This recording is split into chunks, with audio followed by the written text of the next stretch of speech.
Well, one of the things to remind my colleagues about, we don't do next steps, these reports. Notes will be taken, and then obviously there will be a required staff response to the recommendations from the committee, just so that people understand at the end where we go. So, welcome, and if you would like to introduce the committee members, and the floor is yours. Thank you. Good evening. My name is Judith Howard. I'm the chairman of the Minority Student Achievement Oversight Committee. With me here this evening is Fred Grant, who is the chair in waiting for MSAOC, and you know this guy on my right, Dr. Duran, who has been involved in the committee this year. So, happy silver anniversary. 25 years ago next month, the FCPS School Board designated the Minority Student Achievement Oversight Committee as a standing school board advisory committee. For 25 years, in the words of longtime MSAOC co-chair, the late Dr. Nancy Sprague, MSAOC has dedicated itself to the ideal that every student, regardless of his or her family background, English language proficiency, race, ethnicity, or religion, has unlimited educational potential. When MSAOC issued its first report to the school board in 1994, we, and I can say we, an original member of MSAOC and its first chair, Dr. Lawrence Bussey, remains active with the committee to this day. So in 1994, we focused on the establishment of this longstanding advisory committee and also highlighted initiatives that might have an impact on minority student achievement, including curriculum, personnel, minority student participation in the then named Gifted and Talented programs, guidance or counseling, and budgetary concerns. Over the past quarter century, we have continued to focus in on these issues and others that impact our increasingly diverse school system. I have a gift for you to commemorate this anniversary. And yes, we brought cake, but that's not the only thing. So help yourselves. I've been working on a timeline that follows MSAOC's annual reports to the board from its first one in 1994 to today's 2018 report. And I'd like to share with you today the most recent draft of that document. So like you do in your classrooms, take one and pass it along. When you review this timeline and look back over the our long tenure as an advisory committee, you likely will be struck, as were we, by the fact that many of the issues MSAOC has been charged to provide findings and recommendations for in recent years are the very same issues that MSAOC addressed in its first report to the school board and in many reports that followed. For example, in addition to its focus on efforts to close achievement gaps, the MSAOC in 1994 addressed personnel issues, and by that I mean the recruitment and retention of a diverse, high-quality staff. Premier workforce, anybody? This issue was a primary focus of our report last year and also has been a focus of 8 additional MSAOC reports over the years, including briefly in this year's report. Minority student participation in advanced academic programs, formerly Gifted and Talented programs, also was a focus of the first report and has been raised with the board in 12 subsequent MSAOC reports. Today, MSAOC presents its 24th report to the school board. The school division, which at the time of our first report in 1994 had a student body that was 66% white, now is a school system where the majority of its students, 62%, are persons of color. In 1994, Dr. Robert Bud Spillane was the superintendent, and today we have a new superintendent, Dr. Scott Brabrand, and a stated commitment to equity for all FCPS students and staff. We are encouraged and hopeful for our increasingly diverse student body. MSAOC continues to support FCPS efforts and initiatives instituted over the past several decades, which were designed to improve academic education for all FCPS students. Focusing on this past 2017-18 school year, we specifically recognize and applaud the efforts undertaken by Dr. Francisco Duran, who currently serves a dual role as Chief Academic and Equity Officer for FCPS, to establish 7 new positions to fill long-needed roles in FCPS. We have felt heard by Dr. Duran, and we greatly appreciate his efforts on behalf of all of our children. MSAOC, however, believes that notwithstanding all of Dr. Duran's laudable work, that the position of Chief Equity Officer should be a standalone position within the school system, and that the Chief Equity Officer must have oversight over all FCPS departments and programs. We celebrate the addition of a family and community ombudsman for the school system, a position that has long been needed. We are especially excited that the new ombudsman is one of our own. Mr. Armando Perry, who in recent years has served on MSAOC as a representative of the Elementary School Principals Association and previously served in the now defunct, and we hope returning, Office of Minority Student Achievement. He has a big job ahead of him, and we hope he gets a lot of support. We also applaud the establishment of additional positions for and a commitment to cultural proficiency training and oversight. We offer kudos once again to Ms. Nina Thomas and the work she continues to do on behalf of this important program. And FYI, MSAOC has addressed the need for cultural competency training, cultural proficiency training, whatever you want to call it, in 11 of its past reports to the board. We're optimistic, but cautiously so. The achievement gap has not been closed. We still witness racial and ethnic disparities in student discipline. There's still a lack of adequate participation of Black and Hispanic students in advanced academic programs. And teacher hiring and employment practices do not reflect much progress towards increased workforce diversity. So there's still much to do to close achievement and opportunity gaps and to ensure equity across our school system. We therefore hope that the stated commitment to equity this year is not simply a theme of the year, but that FCPS shows through its words and actions that it is committed to ensuring that every child receives a first-class education from a professional workforce that reflects who those children are, and that every child is treated fairly and equitably throughout their time in FCPS. Our charge this year was to produce a prototype parent advocacy handbook that would form the basis of funding in fiscal year 2019 to both produce a hard copy handbook for distribution to parents and further develop content, a toolkit for use on other platforms as well. The prototype builds on the original handbook produced by MSAOC over 10 years ago. Some historical context might be helpful here. The original parent handbook was published in 2003, and an updated edition produced in 2007.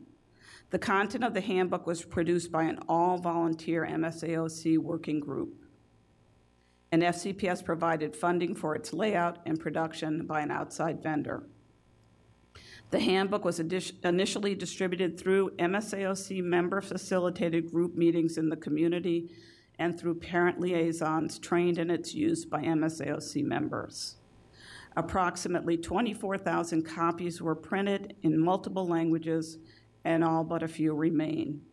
In fact, several of the remaining copies are on the bottom shelf in the library in the school board office. The MSAOC's Advocacy Toolkit was launched in January 2014 and made available on the FCPS website.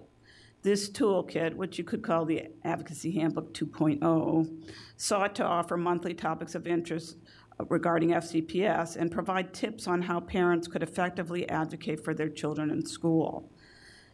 The MSAOC, once again through its all-volunteer working group, worked with the Departments of Communications and Community Outreach and Instructional Services to develop and test the Advocacy Toolkit webpage. Through this, it was found that additional resources were needed to move this project forward, and no responsive action was taken by FCPS. Per our charge, we have included with our annual report this year a prototype which represents the bulk of work completed by committee members this past school year. This prototype is not a finished product, but reflects the beginnings of a much-needed reboot of the handbook.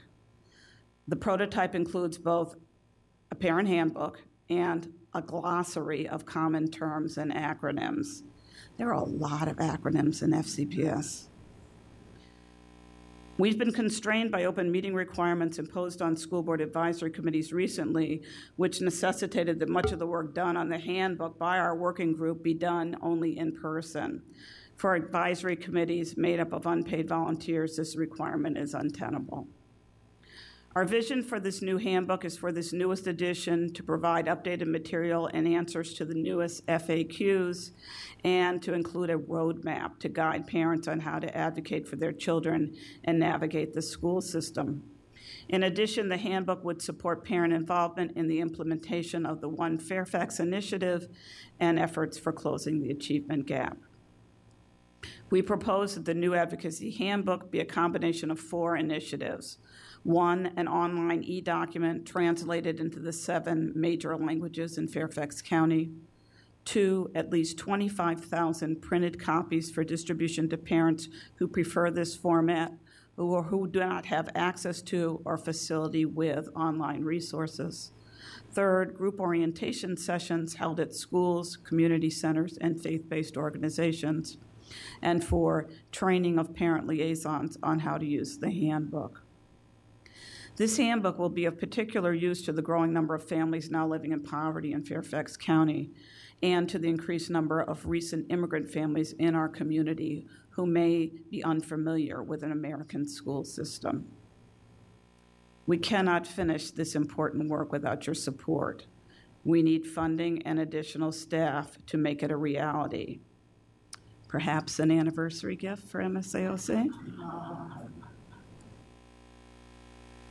Even as we've worked on our primary charge for this school year, we also have continued to consider issues of importance that we've addressed in the past, and I'd like to follow up briefly on 3 of them. The first one is recruitment and retention of a diverse, high-quality staff. In our 2017 report to the school board, MSAOC recommended that FCPS engage independent outside counsel to fully investigate FCPS hiring and employment practices and to look at the reasons for minority teacher attrition within the school system. We also asked that FCPS continue to pursue recruitment opportunities in new and different locations, and that there be increased transparency by the development of a workforce dashboard. Despite the fact that MSAOC has repeatedly said that the FCPS staffing issue is not a pipeline or recruitment problem, and that any corrective action would have to focus on assignment, placement, and retention, the FCPS staff response focused on actions taken on teacher recruitment and failed to address MSAOC's concerns beyond pipeline boilerplate. Staff failed to address MSAOC's primary recommendation, calling for independent counsel review, or to communicate with MSAOC regarding its ongoing concerns in this area. FCPS staff also repeatedly failed to respond to MSAOC's multiple requests for recent demographic data. Our requests began during the 2016-2017 school year and continued through 2017-18, and either were ignored or delayed repeatedly. When we eventually received data, we only received data relating to teacher demographics by school, not data relating to all school-based staff by school as requested. And MSAOC, a school board advisory committee, only received any data after FCPS provided it to the Washington Post through a Freedom of Information Act request. The actual data that was eventually given to MSAOC was provided in PDF format, separately by individual school. So 190 or so separate PDF files.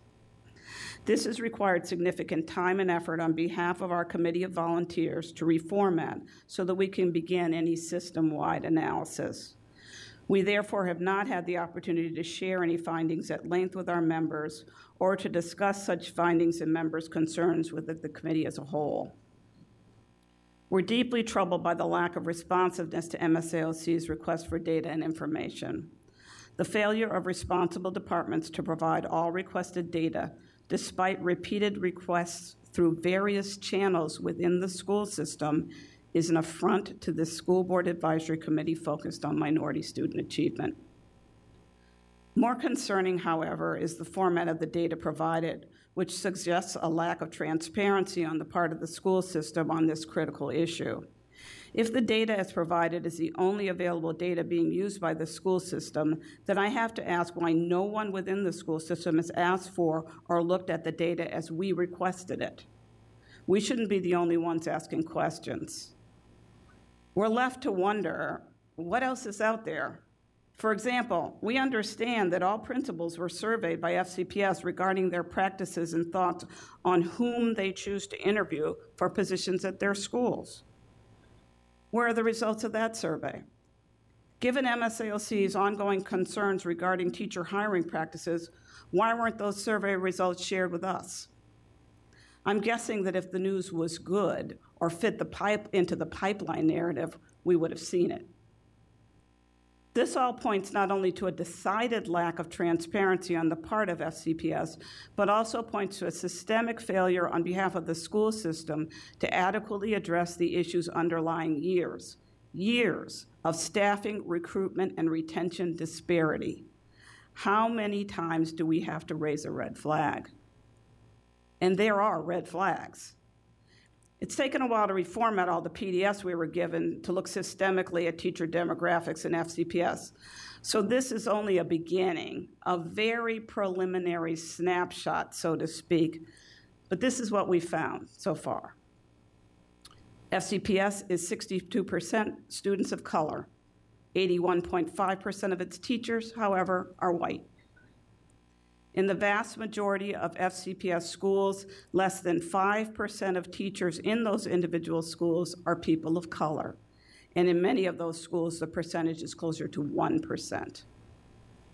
More than 10% of FCPS schools employ no teachers of color, none.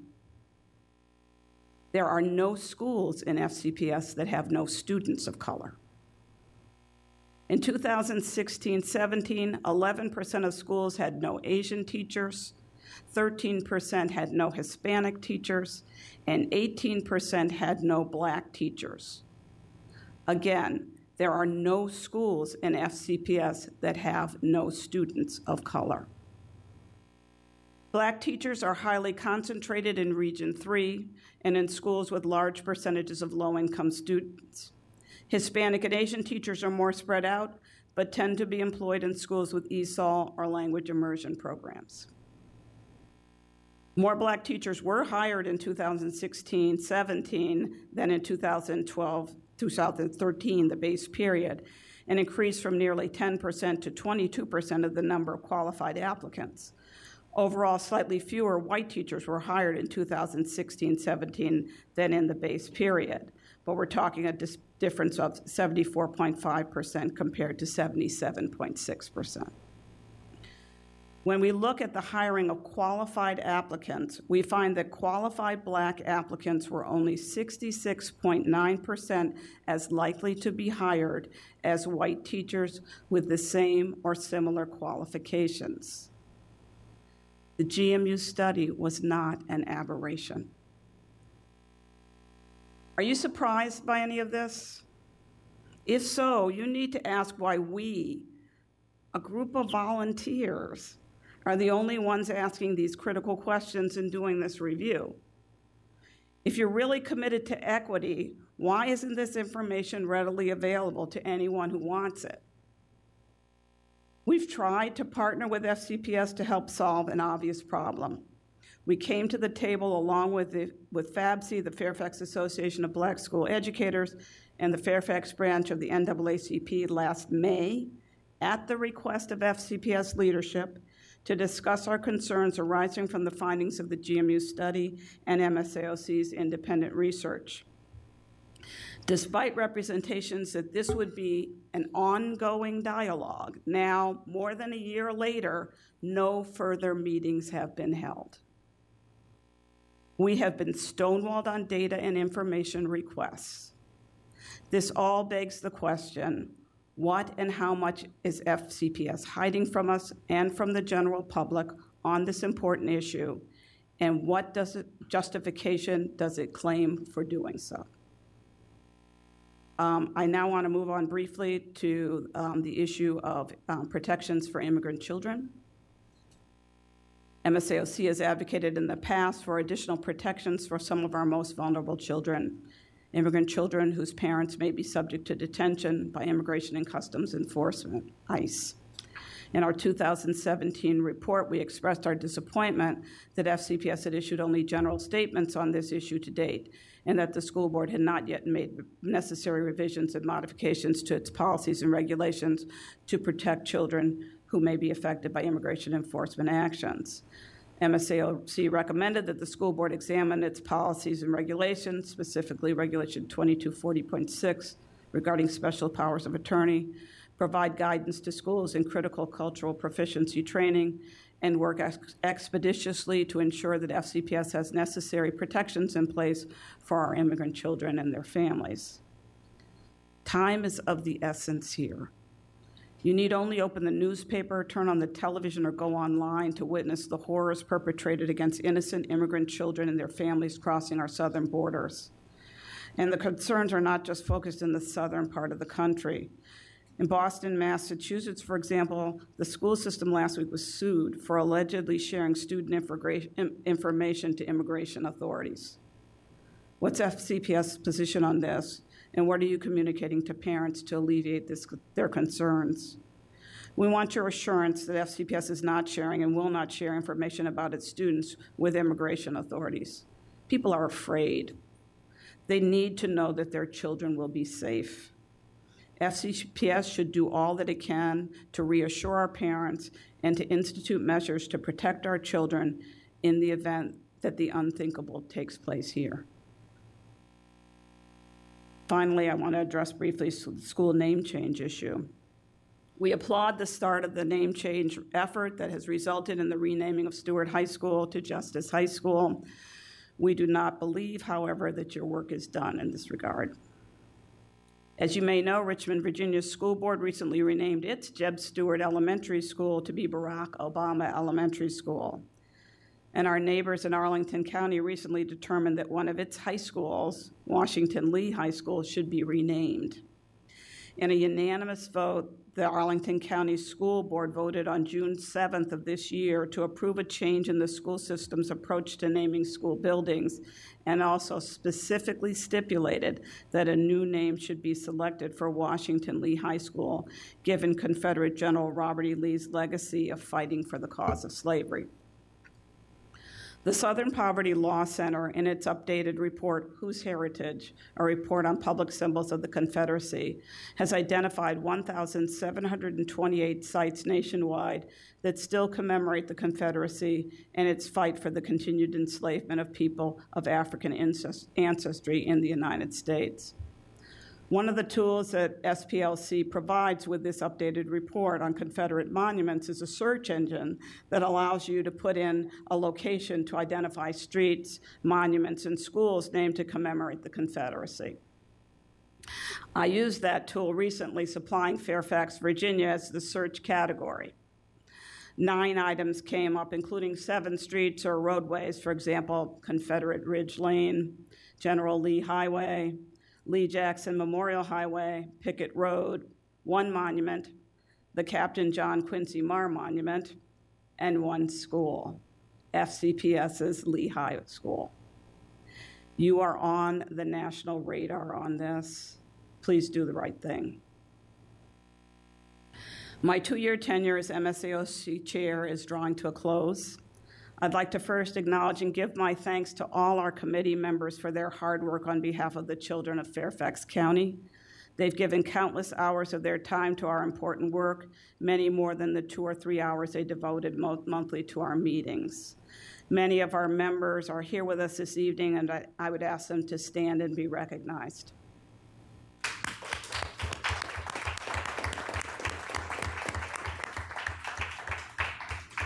I'd also like to acknowledge the contribution of past MSAOC members, especially Mr. Ralph Cooper, a longtime member and former chair, whose service to MSAOC we honored at an earlier meeting this year. And I also wish to recognize 2 former MSAOC members and champions of minority children in Fairfax County who died this past year, Ms. Burnett Scarborough and Mr. John Johnson, who also was a former chair of MSAOC. They are missed. Special kudos and thanks go to Dr. Larry Butsey, our staff liaison. Larry has been in the trenches for the entire time this committee's been in existence, first as a community member and for many years now as a staff member. He's had children and grandchildren attend FCPS schools. We could not do this important work without him. Thank you, Larry.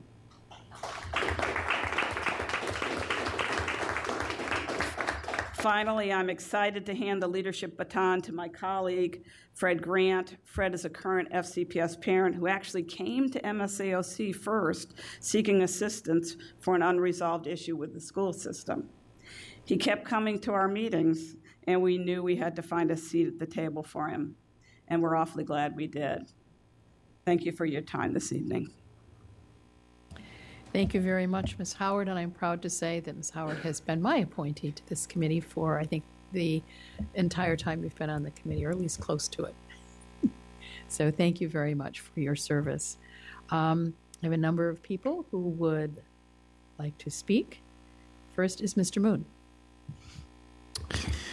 Thank you, Madam Chair. Thank you, Ms. Howard, for your presentation, and especially your gift to school board members. I was flipping through some of the pages all your years, going back to when I first began on the school board along with Mrs. Strauss. That one of the things that I clearly remember, which is reflected in the report, goes to 1997, when for the first time we did diversity training for senior leadership. Where I see the numbers, 200, I thought I saw the numbers right there, about 275 FCPS leaders in early 1997 received diversity training. Remember that all school board members, it started with superintendent and school board members receiving the training. And we had all the principals and department directors, senior level leaders, because we knew they had to start from the top.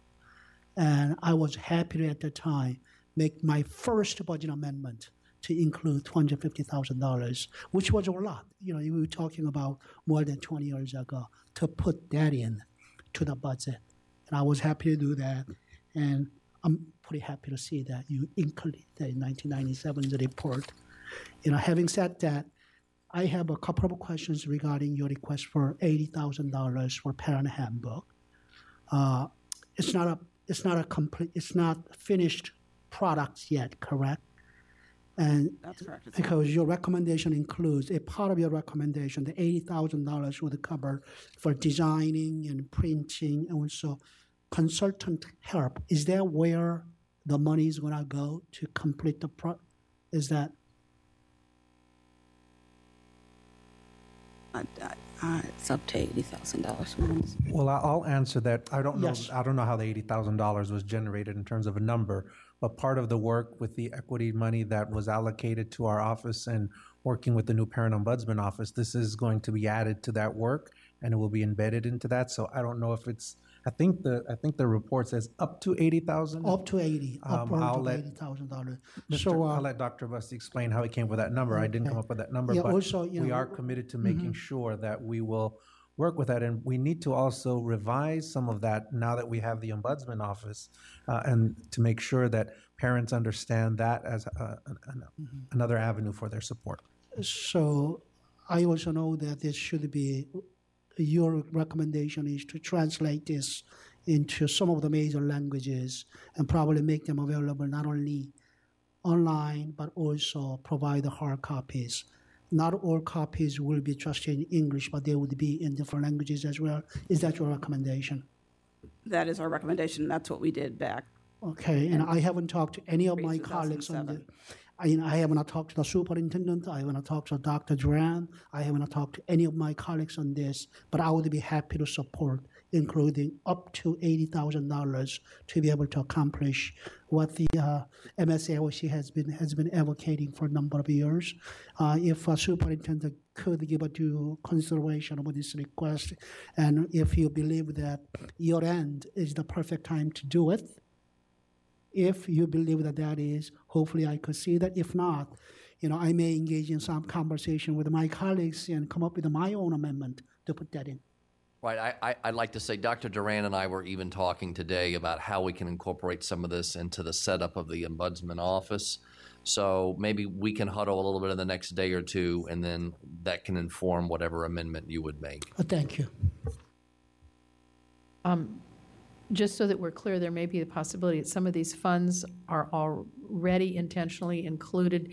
It sounds as though part of your objective is going to be to actually finish the work on this. Correct, and some will be, if it's $80,000, we don't have that much in the office. Okay, but fine. But there are some funds and to translate. We also have the translation office that can assist with some of the costs that may be, because I think some of it was cost for staff to actually translate. So we can look at existing people we have. Obviously, the cost for printing and for setting it up online would be something we would need to incur. So it may be more than we have in the budget, but we would start with what we have there and work with that as a focus under Mr. Perry's leadership there. Okay, great. So we will get a little more information, but it is your intention to go ahead and do this. If Yes. there's more money needed, Mr. Moon then may discuss to see what the appropriate amount would be. Correct. Okay, I want to make sure we had that understanding. Great, thank you very much. Ms. Darren Koufax. Yes, thank you, Judy, Fred, Larry, and all the committee members who are here and have served this year. We really appreciate your time, and thank you. My first question was the same as Mr. Moon's, the $80,000 and the 25,000 printed copies. So we're going to follow up on that, Dr. Duran, correct? And just making certain that we need that many copies. There wasn't an explanation about the cost or the amount. Yes, this is the proposal from the committee, and so what we have committed to do is work with them. The ultimate goal that the committee has is that we have this translated and that it is available in some form of print for families who do not have access to technology, but also have an online version. That's what we're committing to do. Right. So we need have to both work with them options. now on the actual details of that to figure out what that will look like. And with Armando Perry will take the lead on that in his new role. And so once we have worked with them on the specifics, my understanding, Dr. Basti, this was your proposal and your draft to us as a recommendation, and now we will work with you on the reality of making it happen. Yes, and we have some experience. Again, we did the handbook in 2003 and 2007, so the bulk of that work will be printing. So we have to, because of the procurement process, we have to put it out to bid. So again, if we're talking about 25,000 copies, and when we did it the last time, we virtually all of the copies are gone, except for the few that are left that are in the library in the school board office. I think I just have 2 copies, one in Korean and one in English, but they're all gone. So that's a modest amount, but we also spend money on design work, and so that's not as much as the printing, which again has to be bidded out. Because, for example, if you're doing it in Arabic or, for example, in design work, you have to go right to left, and that really takes some time, takes some expertise. And so we would work with a design shop here, but the last time we did put it out to bid for a special company. The other important consideration is this is not an annual printing of 25,000. As they indicated, this was done every 3 or 4 or 5 years or so. And so when we look at how much we would print, we would consider if it's something we're printing annually, we wouldn't print as much. Right. But if it is something that we are going to be using over a couple of years, then we would potentially print as many as they're suggesting. And it wasn't my intent to, it's certainly a modest amount of money, and it's a needed document. I think Yes. we have heard how valuable it was in the past, and I spoke to Ralph Cooper about it before, and we were just trying to figure out how to do it. So bringing it forward in this manner, I think, is good. I think the timing is good. Mine was just like, because the numbers didn't have details, is it enough? Yes. It was Right. more the opposite end rather than Yes. questioning. If we needed more. Okay. Right. And, Judy, I understand you've outlined your frustrations, and Dr. Duran, some of these frustrations with the data and the numbers are these things we can work on, or these things now that we have this office, or these things or these things we don't have some of these data points? We have begun to work on the equity profile, which will be launched in the fall, and much, I don't know if all, but much of what was shared in this report will be available on the equity profile.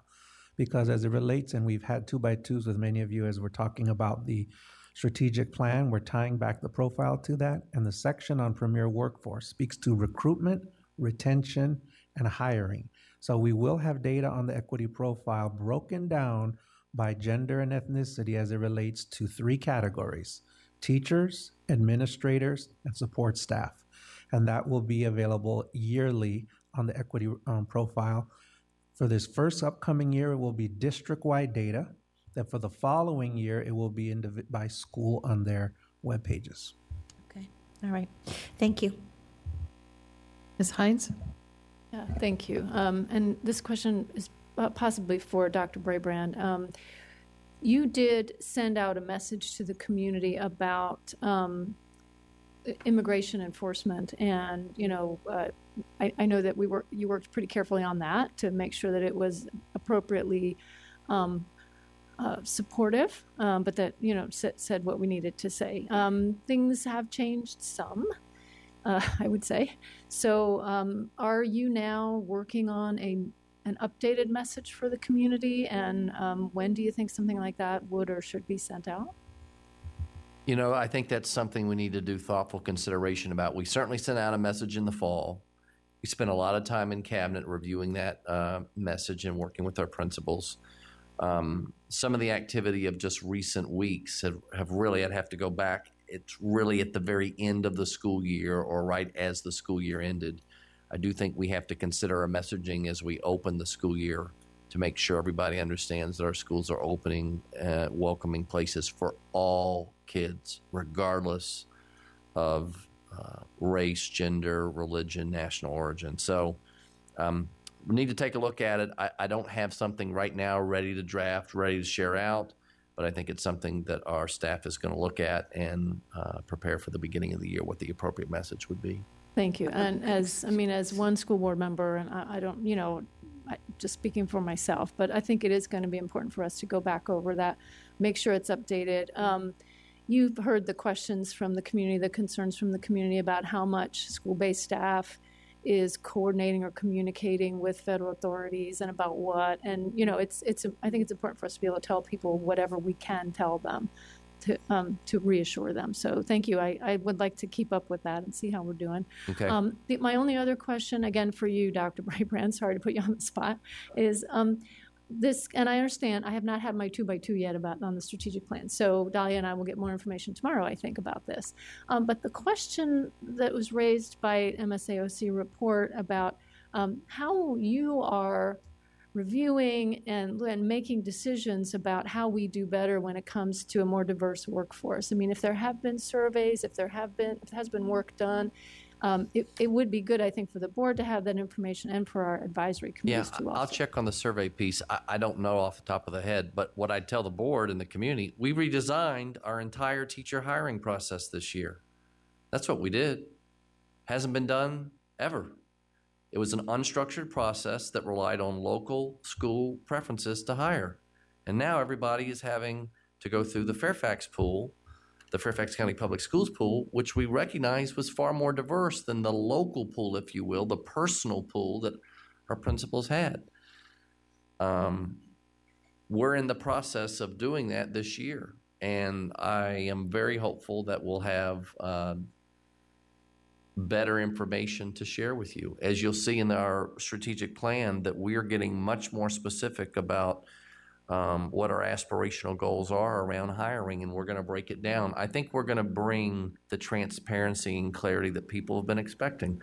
Look, I read this. This is like going through history lane for me, right? 1990, I was here, but a business executive.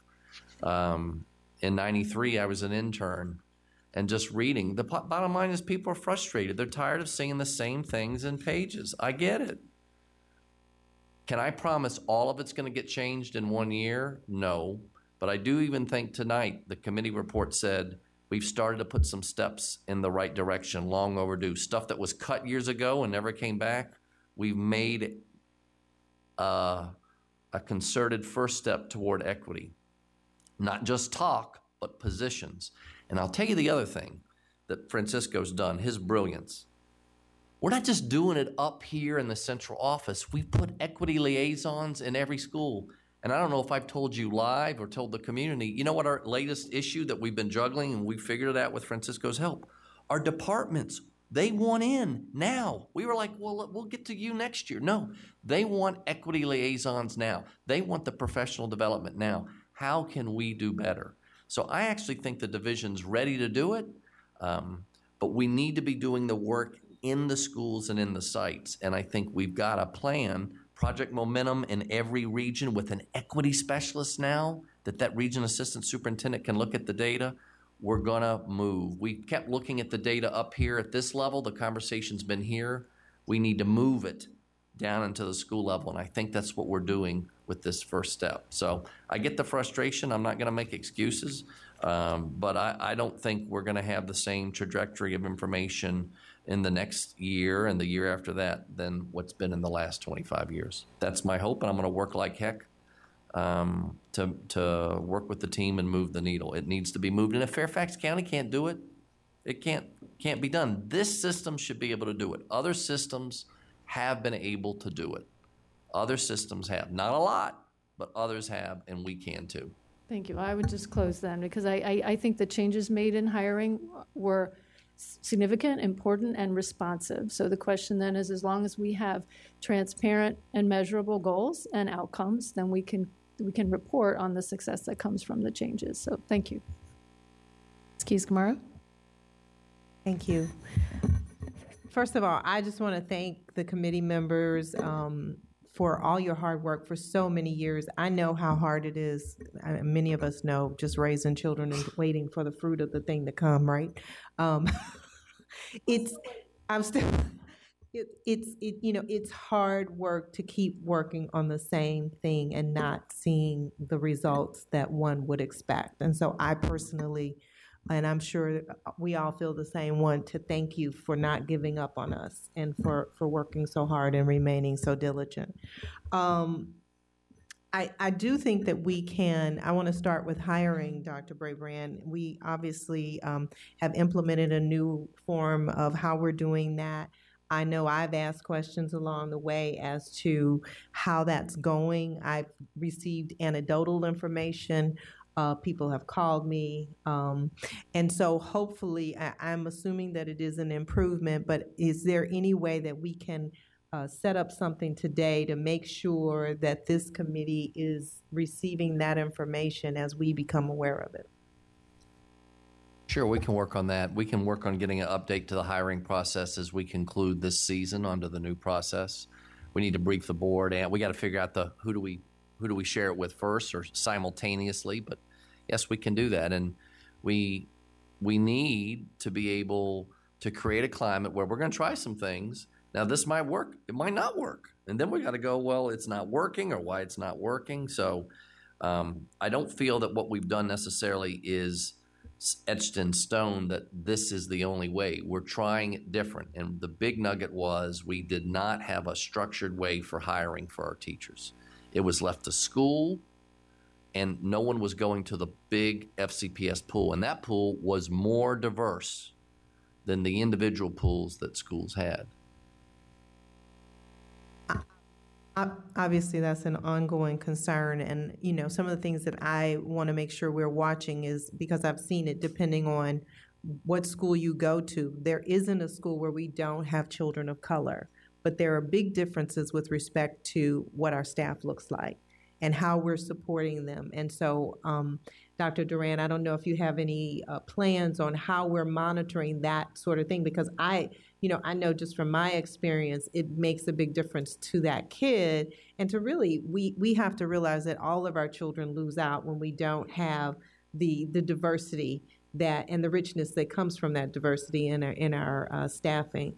So how we monitor that, I think, is also going to be important. So if you wanted to share how just to reiterate what I said a minute ago, in that next school, not this upcoming school year, the year after, every school's profile now will have broken down by support staff, administration, and teachers by ethnicity and by gender. So that's a way that that's what I've been doing, working to set that up in terms of having the data available to the public on a once-a-year report.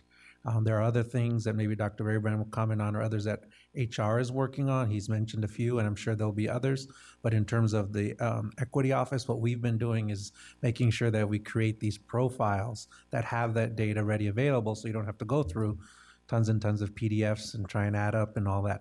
Yeah, and it actually is a very interactive profile that we've been working on, so you can click on if you want to compare different types of demographics and just see one, or compare it to two other ones or three others. So that's what we're working on from the Equity Office, is having the data available that's user-friendly, that's accessible, and it's not in a way that's going to require requesting it available for everyone to see.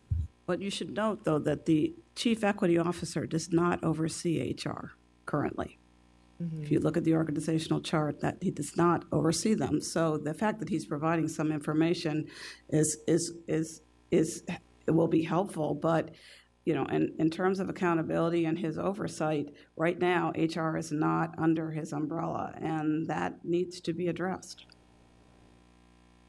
I assume we'll be talking about that as we go forward. What my next comment was going to be with respect to having an ongoing dialogue. As I'm listening to various people give me information, including your committee, sometimes we're a little siloed, right? And I think some of this has to do with how we communicate, how we have an ongoing discussion, and so hopefully we will be addressing that. I also wanted to just talk a little bit about the topic that Ms. Hines mentioned with respect to some of our immigrant population, and wanted to make sure that we're coordinating, I'm sure we are, Dr. Brabrand, with the county with respect to services and making sure that our kids feel safe, because that is definitely a concern. I'm glad to hear the comments with respect to the name change. I know that I parachuted into that controversy. It was quite the adventure. And so I know that we will continue to have those discussions. But more than anything, I just want to express my gratitude on behalf of so many people that I have spoken to for the hard work and the consistency that your committee has provided. Thank you. I will share that we are working with the county. If you recall any of the messages that went out, there was always a link or a reference to resources, and those resources were always on the county's webpage. They had a team that's working on resources available to families, and so that is how we've partnered. We've shared that via our communications. I just wanted to make one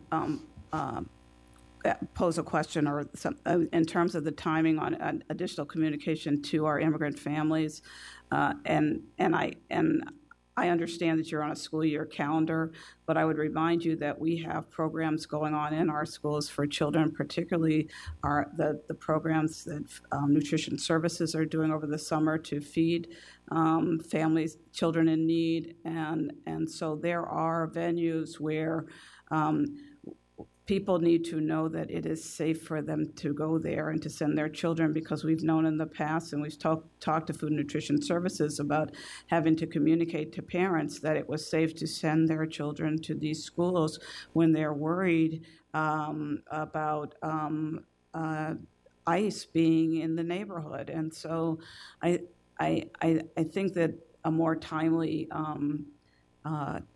time-sensitive communication may be in order, and I'd hope that the school system would follow through on that. Mr. McElveen? Thank you all for your presentation, your advocacy, your history, and most importantly, your cake. We appreciate it. Your presentation tonight, as always, was very powerful, and it was much appreciated.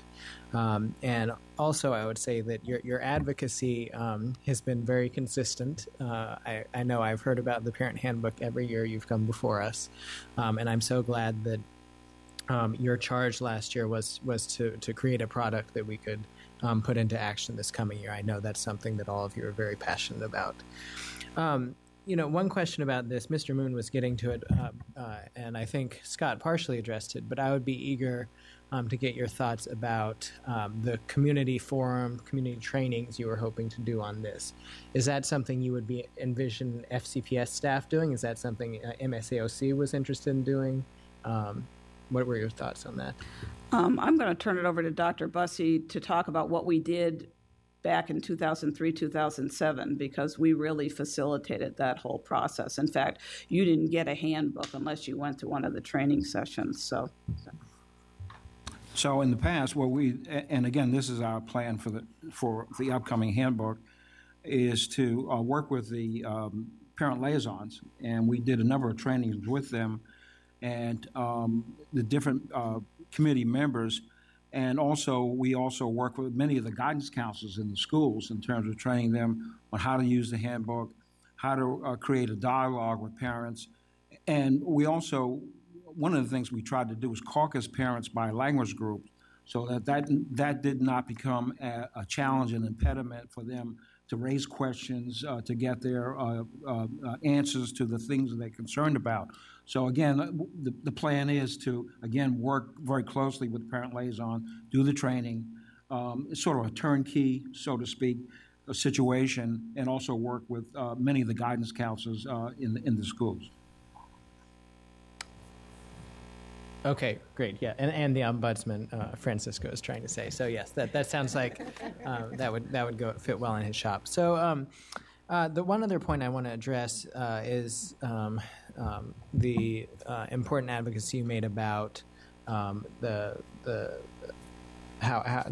our workforce looks, and I would tell you that I know in your presentation you made reference to the fact that MSAOC seems like the only organization that's pushing for that, but I will tell you that the school board has been pushing for that over the past several years to ensure that our workforce mirrors our student population in terms of its demographics. And, the reason I can say that is that we can point to our strategic plan in which this work has been outlined, and I know staff are committed, and we have concrete goals listed in there.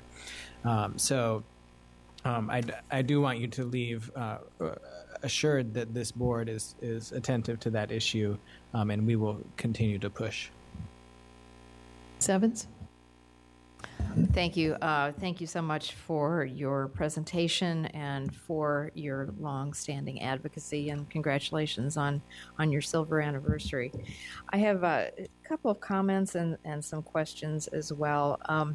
Starting with the Advocacy Handbook, I will agree with Mr. Moon about it being certainly time for us to fund this. You've done your work here, and you've done an excellent job on it. So I did want to ask you if the estimate on the up to $80,000, is this something that you're thinking is going to need to be an annual thing to be updated, or is it going to be a recurring cost? Or are we talking about how much of this is one time versus an ongoing? So in the past, it was not a recurring cost, but it's not one time. So what happens is it's spread out over fiscal years. So for example, it'll take us a while to do the translation, do the design work, and that may carry us into another year.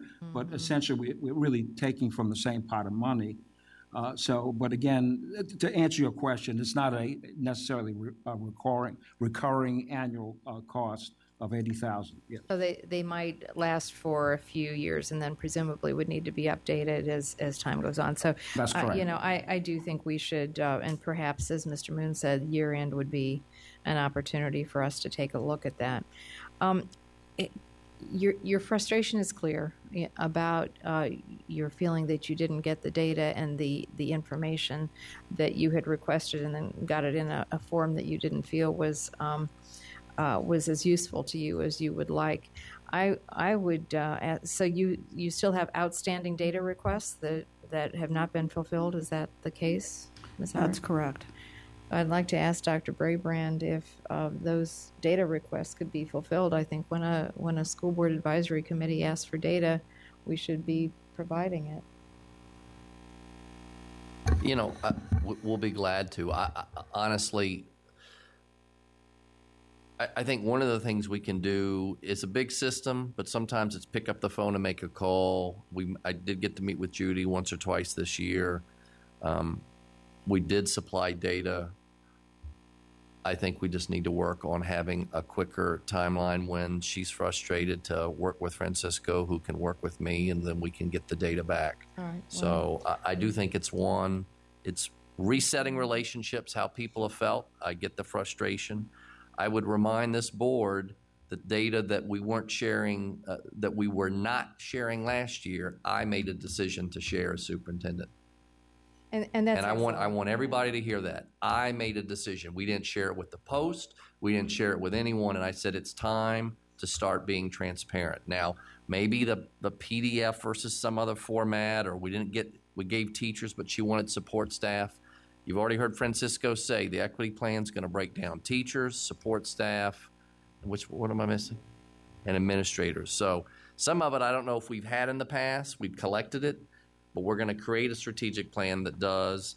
But no, I certainly want to work with them, and if there's additional requests and we can do it and have it available, we should be willing to share it. Well, that's great, and I think that that's important. You know, I'm looking at a footnote here saying that MSAOC's understanding is that a consultant of some sort met with a working group, and you're asking that if it can be verified.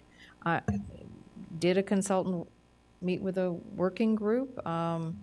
This was for to examine staff hiring, and I gather you asked this question and didn't receive an answer on it.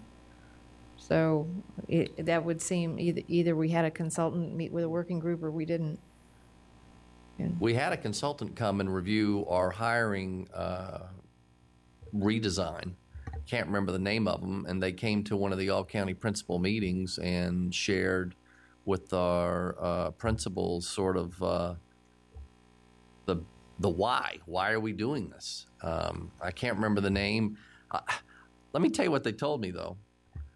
You can do all these structural changes, all these policy changes. They said, Scott, the bottom line is what you say and what people believe is in your heart, and you getting to change the hearts of the people who are in the school district. Do they believe this is important, or is this just political talk? And that's really going to be, do they buy that you're sincere about wanting to do this work? Because all the policies in the world can still have people with all the biases that exist and dynamics that exist to still have everything stay the same way it is. So I think I've worked hard to be out in schools every Friday to personalize my leadership styles, very personal. People, even right now, will say, oh, my God, I'm talking to the superintendent. I don't know him. And what, Scott, you should delegate that to someone. When someone's got an issue and it's burning, I'm going to deal with it and hear it first. I'm not going to be able to deal with everybody every minute because it's already, there's other things that come. It takes a full day as it is. But we got to open up the dialogue.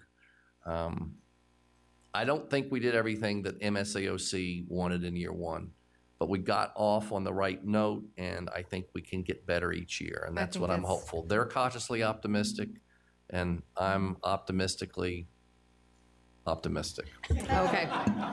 And with that, so you verified that there was a consultant, and Dr. Braybrand's given you something of a breakdown on what they said. But I agree with you that if you're asking a basic question like that, you just need to be able to get an answer. On the immigration piece, thank you for raising that. This is critically important. And I think I can say without fear of contradiction, particularly in my area, we have a large number of immigrants. We have a large number of families who fit the profile that you're talking about, have concerns and fear, fear for their safety and fear whether they can send their kids to school. What will they do if something happens with them? So my advocacy would be that we send out a very strong message at the beginning of the school year. This is in your wheelhouse, Dr. Brabrand, but I think that's an important message, particularly with what's going on at the border right now. You know, we've seen some awful images there. You had a great idea about going to the free lunches. I think that's an excellent idea if we could communicate there. Parent liaisons. Many of our immigrant families rely on the parent liaisons. And we have resource fairs going on at 4 of our schools this summer. That would be another opportunity for us to get any kind of a message out. So thank you for raising that, because I do think that's really very important. And that, speaking of parent liaisons, you know, you all have been a strong advocates over the years for enhancing what we do with parent liaisons, and I appreciate your advocacy over the years. As you know, we've made great progress on that. I would like to see us provide more parent liaisons and more hours at our schools, but we have contracted parent liaisons now, and your group was one of those that came in early and said these are critical positions, and we need to treat these as the important employees that they are. So I appreciate that ongoing advocacy. With the ombudsman, I'm thrilled with the ombudsman. As people may or may not know, I had been advocating for an ombudsman since I came on the board in 2010. So I was absolutely delighted when Dr. Brabrand recommended that and put that into effect. I think that will make a huge difference to our families. And on the handbook, excellent job. I think that's a great draft that you have given us. I have a couple of recommendations that I'd like for you to consider if you're going to continue working on it. I think, first of all, people need to know about the ombudsman.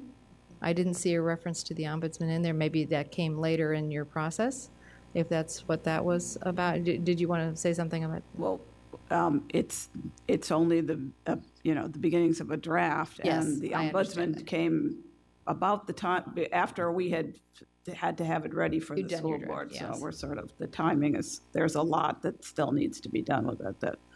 I would also say people need to know about the regional assistant superintendents, that's a place for them to go as well. I think, there are people in our school system who know that that's a resource for them as a parent, and there are the people who have no idea.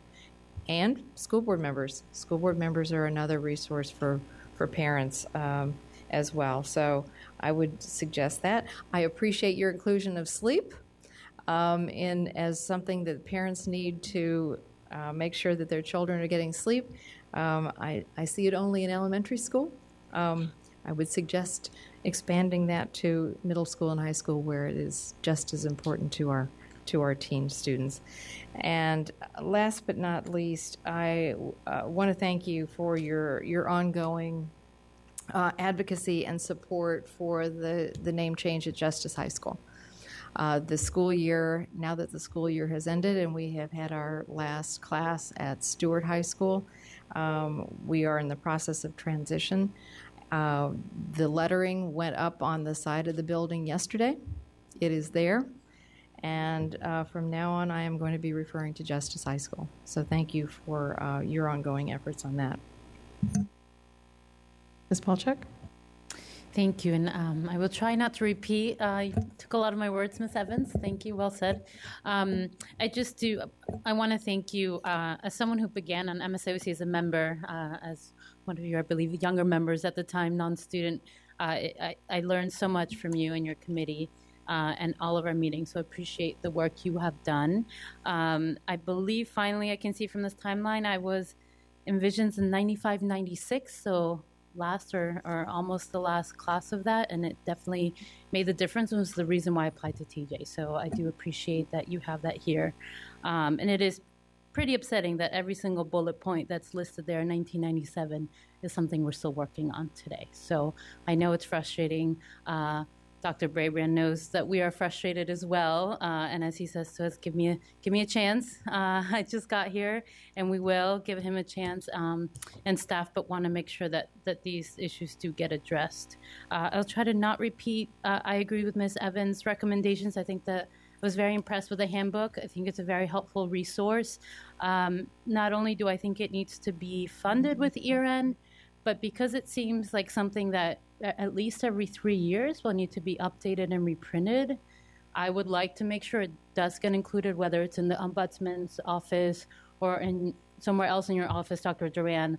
Let's ensure that is a recurring budget item, figuring out what the yearly spending funds for that would be. So I would appreciate that. Definitely, I think the regions, I try to educate families, students, teachers about the region's office, the ombudsman, and when to come to school board as well. So including that, I think, would be very helpful.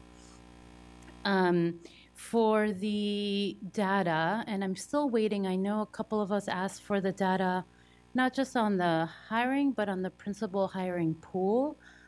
So I don't know, and this comes back to communication, and I agree with my colleagues.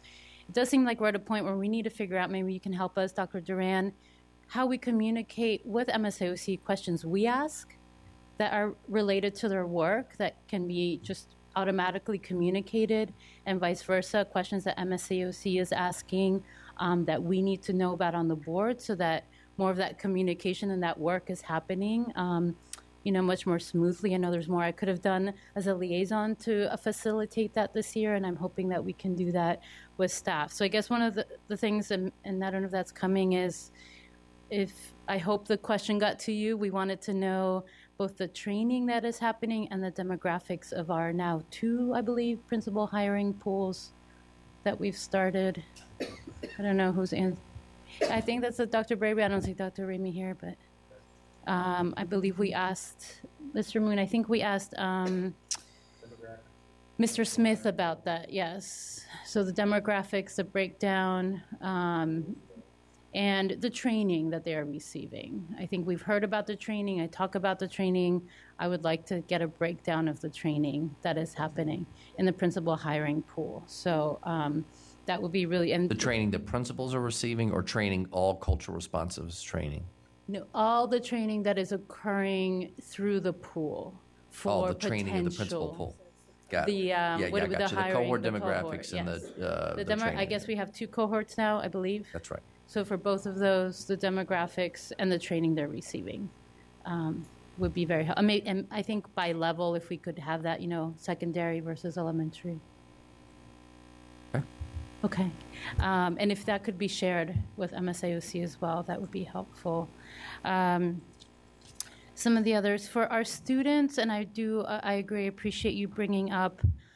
It's a very hard time. I don't try not to bring it up. It makes me cry. But to make sure we're supporting our students, our immigrant students in the system, or our children of immigrants. One question is, I know I had spoken with some of our local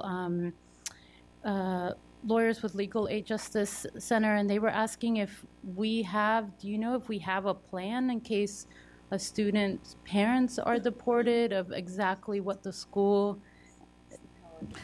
The proposal that MSAOC made last year regarding the special powers of attorney was all laid out. What needed to be done was directly a product of a conversation that I had with the lawyers at the LAJC, who I've worked closely with on numerous issues, and particularly issues relating to DACA and this issue. And they were the ones who asked, is there because they were drafting these powers of attorney with people to not only make a specific specialized power of attorney relating to what happens to their children, but also to make specific powers of attorney regarding their assets, so that what happened to the Japanese Americans during World War II did not happen to families today.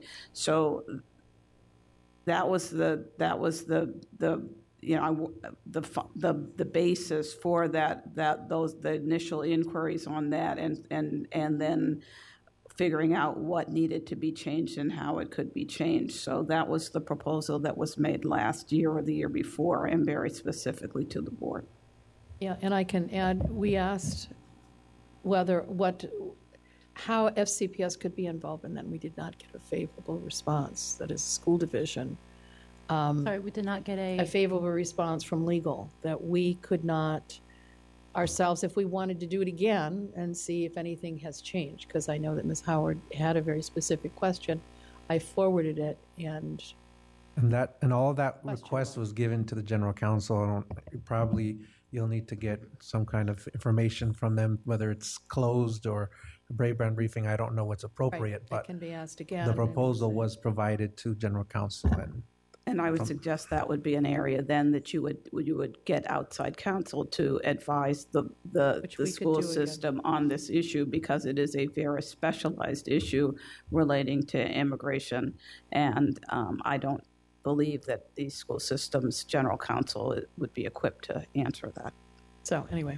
Okay, so I would like, right. Yeah, I know we're not doing follow-on, but I just want next throw steps. that in. That was okay. Thank you. I think that's all for now. Thank you very much, and good to see you recovering well, Judy. Thank you. Okay, I have Ms. Corbett-Sanders and Ms. Schultz. Thank you, and thank you for all you do. I feel like, there's an old expression, what is silver should be gold, and you all are certainly golden in all that you offer to this system. So it's greatly appreciated, and we're going to do everything we can to make sure that next year when you come back here, you don't feel like it's Groundhog Day, and that we will have made progress. Along those lines, I do support Mr. Moon's advocacy for the $80,000 for your handbook. I think that's the start. I also would like to know whether or not we need to put in money for the development of an app.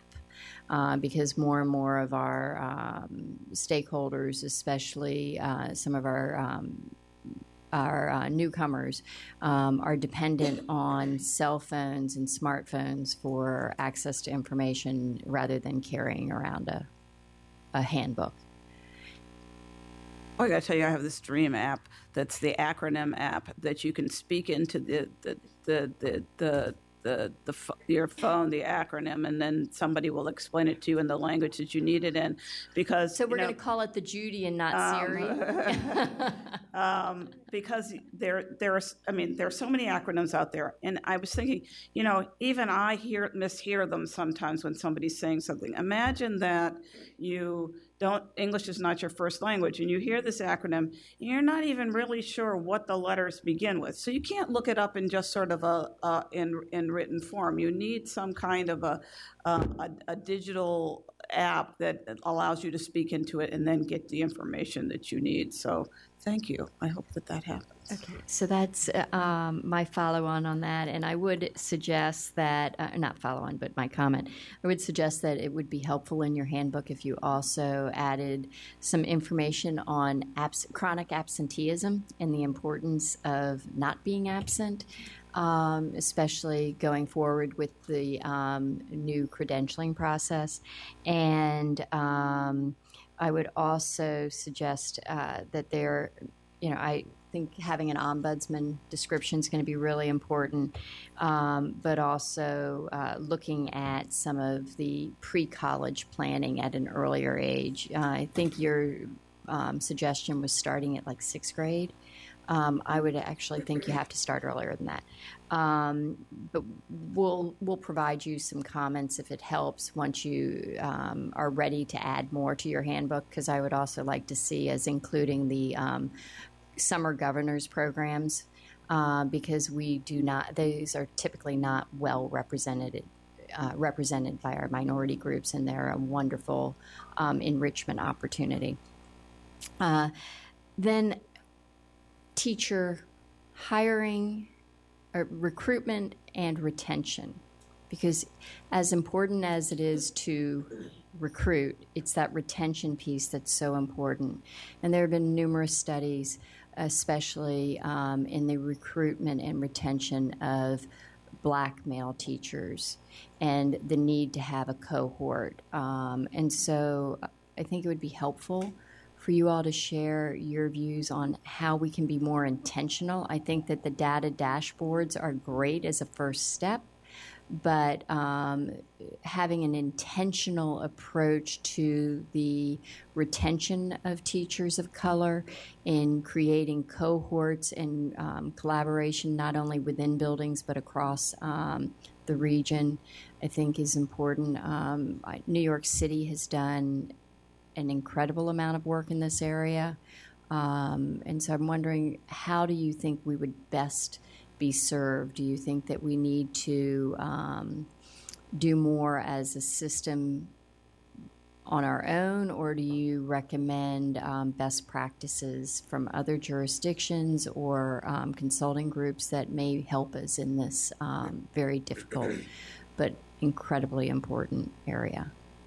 We stand by our recommendation for independent counsel review of all employment practices in FCPS with recommendations and an additional focus looking at teacher attrition within the school system, not some consultant coming in to sort of tweak a process that the school system is playing around with, but actually somebody who comes in, and we had a recommendation which we made and facilitated the introduction for the school system, and then nothing happened, where you have someone who has vast experience in this area who can look at the entire process and look at the system and make really substantive recommendations that are and looks at the legal repercussions of the decisions that have been made and decisions that will be made.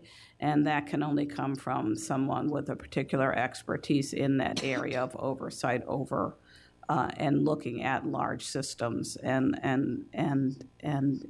asking the correct questions. And so we still think that that is something that needs to be done. It's not only asking the right questions, but also then putting the right pieces in place to have that continuous development. And then on the immigration status, I appreciate your recommendations in this area. I think one of the things that's going to be important is looking at our existing regulations on custody in our children, and whether or not there can be some sort of, in the same way we do estate planning in our own homes, custody planning for our kids. We need something basically like the military powers of attorney that the school system already does recognize for, they're very, very limited for a specific circumstance that you hope would never happen. But it's a necessary protection, I think. Excellent. Ms. Schultz? Okay, so I'm going to probably ask an unpopular question because we're at the tail end. Is this our last committee report? Oh, darn it. I thought we were, no, but I mean, tonight is our last night. Tonight is last night. So we've seen all but FPAC. And this has come up in the course of a couple of them, is the difference between the charge of the committee versus what the committee does and what the recommendations are. And maybe it's because I'm the liaison to HARC, and we're working, and they're not doing a report this year because they weren't fully staffed by appointees, by all of the board members, and they're just really getting going. But I feel like some of this has been far afield from what the letters of MSAOC stand for. And this has been a concern of mine, and I can almost draw freehand what the student achievement lines look like when disaggregated. And I've had a problem with it since the first year I was on the board, what those disaggregated lines look like, and what is it that we're doing to address those. So the things that have to do with employment matters of employees, I don't understand why that's not part of the HARC's charge. What that has to do with minority student achievement oversight. That, to me, the focus is, what is it that we're doing to change those lines?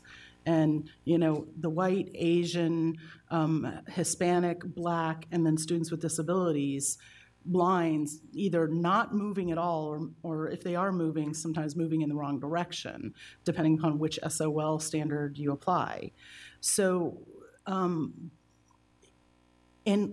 having been the liaison to something like ACSD for, I think, 5 years, the charges that comes from the board is what the committee works on that charge. Now, there may be other recommendations they pick up along the way, but the stuff that isn't, and I do see the parent advocacy piece being related to the charge of overseeing student achievement, because if you can get the information into the parents' hands, they're the partners for the education of the children with us. But the employment stuff, is that not more appropriately offloaded to HARC? So one of the things that I would say is that achievement is not one thing. Okay, so there are factors that impact achievement that spread throughout the system. It spreads throughout things that you would think don't apply. For example, when we're talking about the barbecue, the summer barbecue, okay, and we're talking about the universal breakfast and things like that at certain schools. When the students are hungry, they're not learning. So don't disagree with that. I'm talking about the employment matters of things related to our employment practices and anything related to employing employees. That's why we have an HARC. So why are not concerns related around employment matters more appropriately in our HARC committee's charge, as opposed to the student achievement oversight? Okay, so as far as their charge is concerned and that committee, if that's part of their charge, then that would be great, because then we'd have more eyes looking at the same issue. Okay, and still, when you're talking about the education of the children, and I'm not just saying one group of children, but all groups of children, all children will benefit by having a diverse workforce, by having someone who does not look like them stand in front of them and teach them, as well as someone who does look like them stand in front of them and teach them. Because I think that a lot of times, if you go through and you look at it, if you have a student who has never seen someone who looks like them standing in front of their class teaching them, it has an impact. And we think that by pointing these things out and just saying, okay, there are things that come through and there are benefits. Now, and I don't disagree with pointing them out. What I'm talking about is the bulk of the work. And so I think that may be something that we want to talk about going forward is that if there is a focus that, or even a co-committee discussion, that if the two committees, now that that committee has been reformulated, and it did have sort of a different focus previously, so this is the first year that it is more focusing on some of these issues. I do think that the potential exists for streamlining committee work and making, and what I feel is getting back to moving those lines. That's one point. The second point is that, and Ms. Corbett Sanders got to it before I did, and I was surprised that Mr. McElveen didn't bring it up. I am a little bit worried about going to a print-based model as opposed to an app, and I hadn't had it on my phone in a while, so I just downloaded the FCPS app. Honestly, getting to, and we tried before, and when I was on public engagement, streamlining where somebody accesses and having a single point of access to information. If we already have an app, getting a mobile version of a parent handbook on the same app where they could go for all the other information. That's the key. I mean, that's the key to increasing access to information and addressing what you said, which is, I don't even know, like, which order did the letters go in, and which, was it an M or an N? You know, how do I figure out what that is? If they know, get the FCPS app, and that their information is in one place, you increase the likelihood that they'll have access to not only the information you're trying to get them to have access to, but frankly, a lot of other information. So the ability to digitize this, where do you guys think that is? And honestly, I don't see that this is committee work. I mean, I think that identifying that the work needs to be done is, they've said to you, Dr. Brabrand, we need this. And we've taken the first crack at it, and this is the heavy lifting that volunteers in the community can do, but now this moves over the dotted line from volunteer work to staff work. So I would love like a input from both of you on that. Well, one thing is that this is a parent advocacy handbook, and we want to be able to tell parents how to advocate for their parents. When we did the previous handbooks and staff then sort of tried to edit it and edit out much of the sort of, you need to complain, you need to do this or whatever, because that we were making more work for staff by telling parents, empowering parents with knowledge of what they should be doing. So we'd have to sort of balance and make sure that, that there's no conflict of interest, so to speak, so that we're getting the information that we're saying. You know, we're not just saying you need a handbook on how FCPS operates. We're trying to give parents advice as well on the kinds of things they need to do to make their children successful. I would note that when FCPS had a printed handbook, and I don't know where it is format-wise and online, in recent years, it's sort of the guide that, a new parent would get, and you'd get all the information about different things in there. The information that they had at the end about advocating for your children was taken from our handbook. So, there could be, it's not just the party line we want to have provided to parents, but information that helps, the kind of information that some of us, because we live in certain communities where people talk about, oh, your kid didn't get into that program, this is who you got to talk to. Or, oh, didn't you know that everybody takes test prep for this, or, oh, everybody gets tutored in the calculus class or whatever.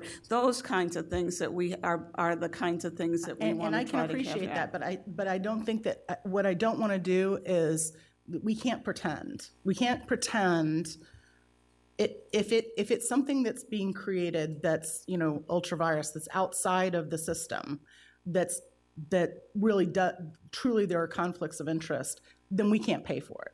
We can't do both.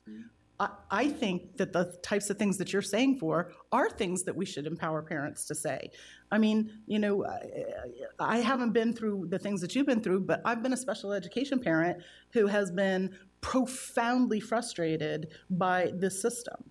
I mean, unbelievably, before I was on the board, frustrated by the system. I think that I should have access to, and I forget who said it, maybe Ms. Evans said, and I've been advocating for 2 years, I think, elevating what the heck is a region assistant superintendent? Who are they? What's a region? I don't know. I mean, people don't know because you're suffering under the burden of just getting through every freaking day, sometimes as a parent, that you need it to be easier to find out who is it that I have to talk to? Where do I go in the system? And they are overwhelmed, and frankly, our website is not a fun place to find anything. So, I don't have a problem if it's on the system side, giving parents, empowering parents with information that you need in order to find a way to get things done. I mean, that is a hard thing in a system this size. If we're talking about things that are beyond that, There is no dotted line here. It's either part of the system or it's not. But if it's part of the system, then staff should do it. You guys can certainly act as the committee and provide the input, but we can't play the shell game of pass money over here so that you guys can write something that really is outside of the construct of the system. But what I'm saying is there's nothing I've heard that shouldn't be given by the system to parents who struggle to find a way to get information they need. So that's the other point. The last point is we're not legal aid. I got very nervous because we started talking about things having to do with legal advice. We cannot discuss things pertaining to legal advice here. That is closed session, so I was animated because I was trying to get people's discussions. That's not our role. I'm sorry. I know that may not be a comfortable truth for some people, but we cannot operate in the place of legal aid. And so we have a role to play, and we need to stay in our lane, and other people have different lanes, and those lanes exist outside the bounds of the board and the system, and we're better off for that. So my overarching advocacy is find a way to digitize this, because I actually think we could spread the information faster. I mean, we're referring to these mythical copies of ancient hieroglyphics that somewhere exist on some shelf. And instead we could go like this and bump it and say, oh, here you go, and here's an app. And I think that everybody else outside of here is much more prepared to receive information than we give them credit for. And we will facilitate the transfer of knowledge at a much more rapid pace if we go where they've already led us. Just need to say one thing. One of the experiences we had about the handbook was what we tried to do is just establish a relationship with our parents. And it really wasn't so much the information, it was establishing the relationship with our parents, and that established the trust. And when you do that with children, you can take them any place. And I think that was what we learned when we had the handbook. The information was important, but it was having the close meetings and establishing a relationship with parents. If they had a problem, they knew who to call, they can contact us. And that was really... I really appreciate that, because I'm much more comfortable with that type of language than maybe some of the inferences that are made here. I don't think we should be talking about ICE the way we've talked about. I don't think we should be talking about machinations the way we've been talking about. What it is if we have parents of our students that we can build a relationship with, that we can put information in their hands, that is within our roles. All the other stuff, I think, frankly, it gets us far afield of the mission. But you're exactly right, and that's why I advocate an app to empower people who are parents of our children with knowledge. So we will work on an electronic version of this. It will be handed over to staff working in conjunct with MSAOC. Now the parent ombudsman, Armando, who's here, he will be taking the leadership on this, to your point, and we will be the individual working on this from the staff's lead to make sure that we develop this, but again, using the foundation that was provided. Thank you. We have two quick go-backs, Ms. Kieskamar and then Mr. McElveen. I was going to be quick until this last conversation. I have to feel like I have to respond.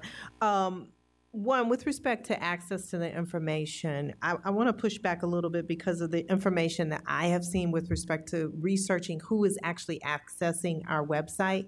It's not all of our communities. And so I think that it's important that we have an alternative. We're looking at I think we have to make sure that whatever we're offering fits the community we're trying to reach. And so I'm sure that folks can work together and figure that out. And I want to push back a little bit also with respect to, who should be handling the handbook. I don't think anybody is saying that staff cannot contribute. I do think that just the title itself, Parent Handbook, says that we need to make sure we have the parent voice, which I would encourage staff to preserve. And I think that is the essence of that.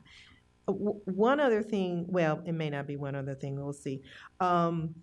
But with respect to the relationship between addressing hiring practices and whether it is in the purview of this committee or not, I absolutely believe that we need to hear this perspective. There are just reams of research that tell us that when children do not have role models that look like them, they do not perform as well. And so it is absolutely critical that we have this voice with respect to our hiring practices. And so I just want to make sure that I counter that particular view, because I do think that this is something, it's just necessary. And it's not just minority children who benefit, as you have stated, but every child benefits from this diversity and learning and broadening our experiences. When I initially signed up to say my go back, I had one sentence, and that is, I know I thanked you already, but this committee, I think more than any other committee I have heard from, has challenged this board and is challenging FCPS and given us an opportunity to grow with very articulate, specific goals. And for that, I am extremely grateful. Thank you. Mr. McElveen.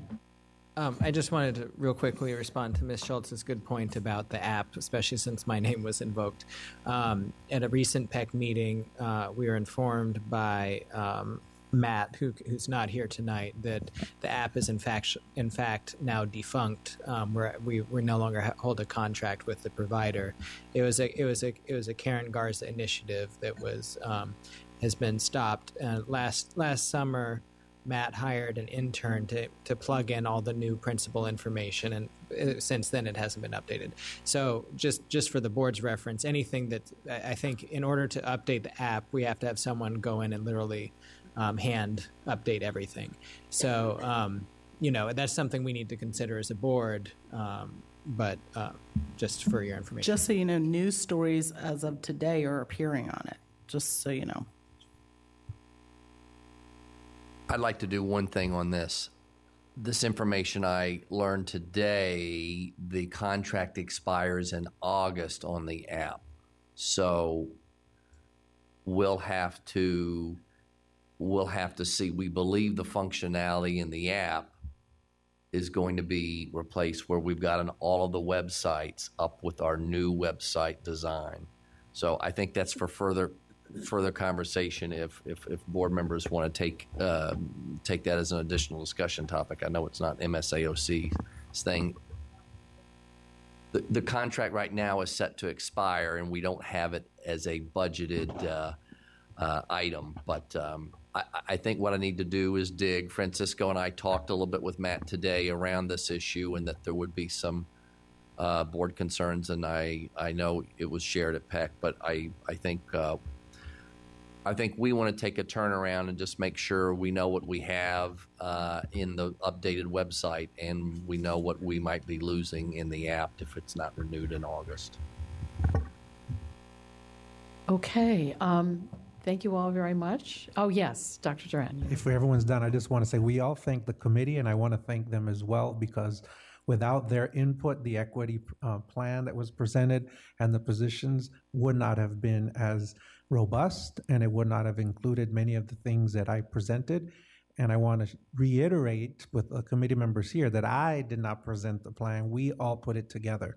And attending at the MSAOC meetings over the last several months, they really helped refine that, give me good recommendations. And so I want to publicly thank all of the committee members who helped really make that become a reality. And she so eloquently thanked the committee and many individuals. I want us to all thank Judy Howard. As she indicated, this is the end of her 2-year as chair. Hopefully she's still staying apart, but let's give her a round of applause. She had us thank everyone else. And again, wish the committee a happy 25th anniversary. And there's cake, so please. And the cake is very good. I've cut it, so I've cut a piece of it. And again, thank you all very much. And certainly if Judy wants to continue on, I will continue to appoint. So that is wonderful. We very much appreciate report. And we certainly hope that some of the new initiatives that have been started and put in place with Dr. Duran's help and the rest of our strategic plan, that next year at this time, we are in a different place. We certainly hope so. But Thank you all very much. We'll take a 5-minute break, get a piece of cake, and then we have FPAC.